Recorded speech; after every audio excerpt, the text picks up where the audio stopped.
போகிறத விட்டுட்டு அப்போ மக்களுக்காக இல்லை அரசியல்வாதி.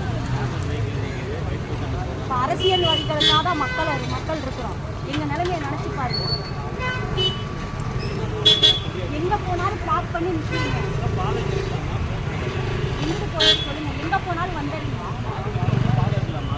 ரோட்டில் தான் நின்று இப்படி வந்தோம். இப்போ இதுக்குள்ளே நம்ம போக முடியல. ஏன் இல்லை?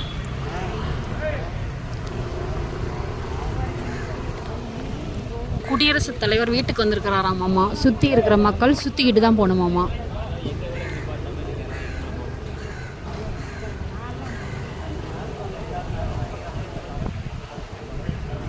ஒரு நார்மல் ஸ்ட்ரீட் இது. இந்த ஸ்ட்ரீட் வந்து பார்த்திங்கன்னா எல்லாரும் வீட்டுக்கு போகிறதுக்கு நாட் அலவுடு.